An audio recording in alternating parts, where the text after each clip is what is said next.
নমস্কার বন্ধুরা, আমি মানস বিশ্বাস দ্য বং ইন্সপিরেশন ইউটিউব চ্যানেলে তোমাদের সবাইকে স্বাগত জানাই। আশা করি তোমরা সবাই সুস্থ আছো এবং ভালো আছো। তা ভিডিওর টাইটেল এবং থাম্বনেল দেখে তোমরা বুঝতে পেরেছো আমি কোন বিষয়ে কথা বলবো। তা আমি আজকে জিডিএস অর্থাৎ গ্রামীণ ডাক সেবকের যে নোটিফিকেশানটা বেরিয়েছে, যেখানে 21,400+ শূন্য পদে তোমাদের বিজ্ঞপ্তি বার করা হয়েছে, তা সেই বিষয়ে কথা বলবো।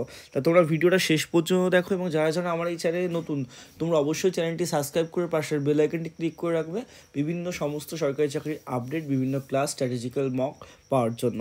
তা দেখো, এখানে কিন্তু তোমাদের প্রথমে বলাই আছে যে অ্যাডভার্টাইজ নাম্বার যেটা দেওয়া এবং গ্রামীণ ডাক সেবক অনলাইন এঙ্গেজমেন্ট শিডিউল 1 জানুয়ারি 2025।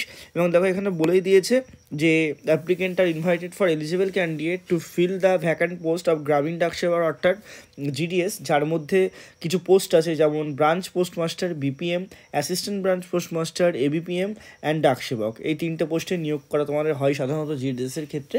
তা এটার যে ভ্যাকান্সি সেটা কিন্তু বার করা হয়েছে। এবং দেখো তোমরা এই যে ফর্মটা, সেই ফর্মটা ফিল আপ করতে পারবে তোমাদের যদি একটা ভ্যালিড মোবাইল নাম্বার থাকে এবং একটা ভ্যালিড বা অ্যাক্টিভ ইমেল অ্যাড্রেস থাকে, তাহলে তোমরা রেজিস্ট্রেশনটা করার পর তোমরা কিন্তু তোমাদের যে ফর্ম ফিল আপ সেটা করতে পারবে। তাই এখানে দেখো বলে দিয়েছে ফর্ম ফিল আপের ডেটটা 10ই ফেব্রুয়ারি থেকে, অর্থাৎ পরশু দিনের আগের দিন থেকে, অর্থাৎ 10 তারিখ থেকে শুরু হয়ে গেছে তোমাদের এই ফর্ম ফিল আপটা, এবং 3 মার্চ পর্যন্ত তোমরা ফর্ম ফিল আপ করতে পারবে। তোমাদের এই ফর্মের যদি কোনো ভুল থাকে সেটা তোমরা কিন্তু অবশ্যই 6ই মার্চ থেকে 8ই মার্চ এই দুদিনের মধ্যে কারেকশনও করে ফেলতে পারবে। অর্থাৎ তোমাদের ভয় পাওয়ার কোনো কিছু নেই। তোমাদের যদি ফর্মে ভুল হয়ে থাকে তোমরা অবশ্যই সেটা ফর্ম ফিল আপটাও করতে পারবে। নেক্সট দেখো আছে এখানে সার্ভিস অ্যাকোমোডেশনে তোমাদের বলা যে সমস্ত রুল, সেগুলো দেখার দরকার নেই। তোমাদের প্রথম যে পোস্টটা এই যে রিক্রুটমেন্টের মাধ্যমে তোমরা পাবে সেটা হচ্ছে ব্রাঞ্চ পোস্টমাস্টার বা বিপিএম।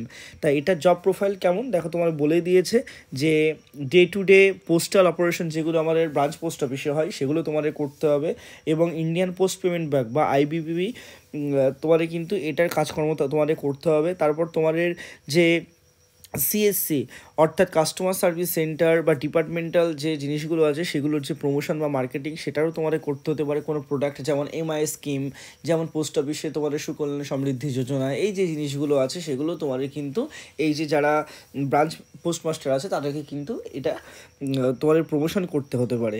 এবং দেখো এখানে বলেই দিয়েছে যে বিও অর্থাৎ ব্রাঞ্চ অফিসার সিঙ্গেল হ্যান্ডেডলি এটাকে চালাবে, এবং বিপিএম অল ওভার রেসপন্সিবিলিটি কিন্তু টাইমলি যাতে ফাংশন করে পোস্ট অফিসটা সেটা কিন্তু দেখবে। অর্থাৎ একটা পোস্ট অফিসটা ঠিকঠাকভাবে চলার জন্য যা যা দরকার ক্রাইটেরিয়া সেগুলো কিন্তু অবশ্যই দেখবে হচ্ছে তোমাদের এই যে ব্রাঞ্চ পোস্টমাস্টার। এবং এখানে দেখো বলে দিয়েছে যে অ্যাকচুয়ালি ব্রাঞ্চ অফিসার থাকবে সে কিন্তু সিঙ্গেল হ্যান্ডলি সব কিছু দেখবে, কিন্তু বিপিএমের আন্ডারে এবিপিএম যেমন অ্যাসিস্ট্যান্ট ব্রাঞ্চ পোস্টমাস্টার, গ্রামীণ ডাক সেবক ছাড়া অন্যান্য সমস্ত জায়গায় কিন্তু তারা সমস্ত কিছু দেখতে হবে তাদেরকে। এবং এখানে দেখো রেসিডেন্ট অ্যাকোমোডেশনে বলা আছে যে সিলেক্টেড ক্যান্ডিডেট যদি জিডিএস বা বিপিএমে তারা সিলেক্টেড হয়, যদি প্রয়োজন পড়ে ব্রাঞ্চ পোস্ট অফিসের থেকে তাদের কিন্তু অ্যাকোমোডেশন দেওয়া হবে। ঠিক আছে, তার জন্য তাদের সংশ্লিষ্ট যে ক্রাইটেরিয়া সেটা কিন্তু তাদের ফিল করতে হবে। এবং নিচের দিকে তোমাদের যদি আসো অ্যাসিস্ট্যান্ট ব্রাঞ্চ পোস্টমাস্টারের পদটা আছে, এটাও কিন্তু তোমাদের সেম, যে স্ট্যাম্প ডিউটি, স্টেশনারি, তারপর তোমাদের delivery of mail doorstep অর্থাৎ পিওনের যে কাজটা সেটা কিন্তু এই যে এবিপিএম অর্থাৎ অ্যাসিস্ট্যান্ট ব্রাঞ্চ পোস্টমাস্টাররা করে থাকে। ঠিক আছে, এখানে দেখো বলেই দিয়েছে যে sale of stamp, stationery, conveyance and delivery of mail at doorstep, exchange the mail with account of office অর্থাৎ ডিপোজিট, পেমেন্ট, আদার ট্রানজাকশান সেগুলো তারা কিন্তু করতে হতে পারে। এবং দেখো এখানে বলেই দিয়েছে যে ব্রাঞ্চ পোস্টমাস্টারকে কিন্তু পার্সোনাল অ্যাসিস্ট তাকে কিন্তু কাজে সহায়তা করতে হতে পারে এই যে এবিপিএমকে। এবং তোমাদের যে কাস্টমার সার্ভিস সেন্টার অর্থাৎ এফডি আছে, এমআই স্কিম আছে, পোস্ট অফিসের যেগুলো থাকে সেগুলো কিন্তু তোমাদেরকে প্রমোশন করতে হতে পারে। ঠিক আছে, এইগুলো তোমাদের দেখে নিতে পারো। এবং এনি ওয়ার্ক অ্যাসাইন কিন্তু যারা তোমাদের আইপিও বা এসপিও, তারপর এসপিওএস যে পোস্টগুলো আছে সেগুলোর জন্য তারা যদি কোনো কাজ তোমাদের দেয় সেগুলো কিন্তু তোমাদের করতে হতে পারে। এবং শেষে দেখো আছে ডাক সেবক অর্থাৎ পিয়ন, এখানে তোমাদের কিন্তু আরএমএস অর্থাৎ রেলওয়ে মেল সার্ভিস, এটার যে তোমাদের ওয়ার্ক শটিং সেগুলো তোমাদের করতে হতে পারে, তোমাদের চিঠিপত্র আসতে পারে, স্ট্যাম্প ডিউটি আসতে পারে, সেগুলো তোমাদের কিন্তু দিতে হবে। ডিটেলসে তোমাদের আমি 3টে পোস্ট সম্পর্কে বলে দিলাম। এবং দেখো এখানে বলেই দিয়েছে যে বিপিএম অর্থাৎ ব্রাঞ্চ পোস্টমাস্টারের স্যালারি কিন্তু 12,000 থেকে 29,380 টাকা হবে, এবং এবিপিএম বা গ্রামীণ ডাকসেবকদের স্যালারি কিন্তু তোমাদের 10,000 থেকে 24,470 টাকা হবে। এবং এলিজিবিলিটি ক্রাইটেরিয়া বলেই দিয়েছে মিনিমাম তোমাদের 18 বছর বয়স হতে হবে, ম্যাক্সিমাম 40 বছর বয়স হতে পারে।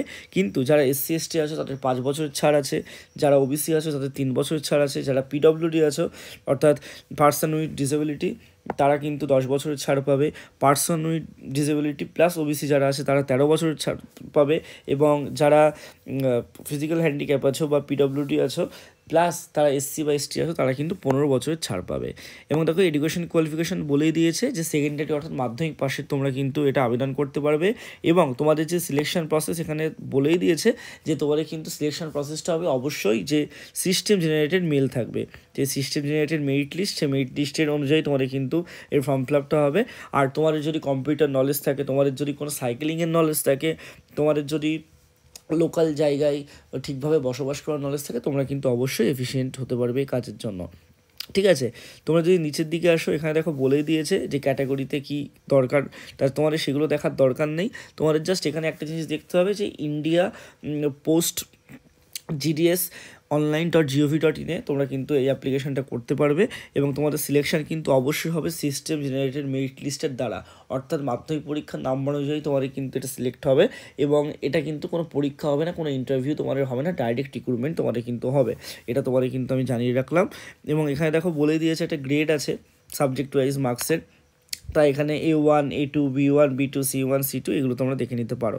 ঠিক আছে, তা অবশ্যই তোমরা কিন্তু ফর্ম ফিল আপটা করো, তোমাদের কিন্তু খুব ভালো একটা ভ্যাকান্সি প্রত্যেক বছরই আসে, এর মধ্যে অনেকেই কিন্তু চাকরিটা পায়, অনেকে আবার ছেড়েও দেয়। তা তোমরা কিন্তু ফর্ম ফিল আপটা করো, এবং তোমাদের যদি কোনো কোয়ারিজ লাগে অবশ্যই নিচে কমেন্ট বক্সে আমাকে জানিও। ধন্যবাদ।